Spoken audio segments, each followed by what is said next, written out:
Andito na naman tayo sa ating mini farm. So nakikita nyo rito yung ating taniman ng luya at papaya.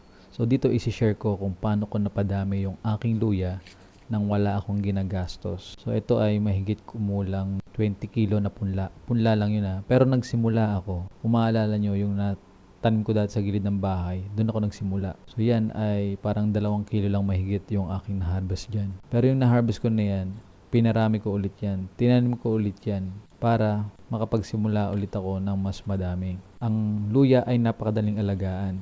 Kaya lang kailangan niya ng time. Yan ay plant and forget. Tinanim ko yan sa kabilang farm ulit at naka-harvest tayo dyan ng mahigit 20 kilo. So ito na siya. Pinagdadry na natin para masimulan na natin palabasin yung kanyang mga usbong. Siguro kulang-kulang 1 buwan ako naghintay para balikan yan at makita kung may mga usbong na. Napadami ko yan. May teknik ako dyan na china-chop-chop ko siya kung saan may usbong. So, hindi ko tinatanim yan ng isang buong malaki kasi sayang, nakapanginayang kasi mas malaki pa sana yung mapuproduce niya, mas marami pa kung hahatiin natin siya at kung ilan yung mga usbong na lumalabas no sa isang luya, yun yung kukunin natin. At kung yung wala pang lumalabas, babalik ko lang ulit siya doon at hihintayin ko lumabas yung usbong niya. Ganun lang yung ginagawa ko para mas marami akong maitanim. So itong tinataniman pala natin ay hindi akin to. So hiniram ko lang to. Ito yung katabi ng ating mini farm. Ang aming kasunduan ay ako ang maggagamas dito o magtataba sa alagaan ko tong part lang na to kung saan ako magtatanim.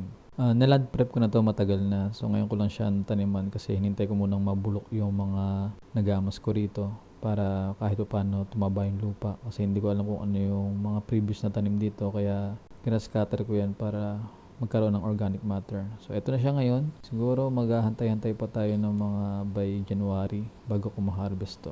Kaya mag-like and subscribe kayo para makakita nyo yung ating magiging harvest dito. So, ito yung silipin nyo muna yung ating taniman. Kala nyo drone shot pero tripod lang yan. Mataas lang yung aking tripod. Wala pa tayong budget para doon pero baka naman may mag-donate. Ayos lang. So, yun lang. Maraming salamat sa inyo guys. Simulan nyo na rin magtanim. Salamat.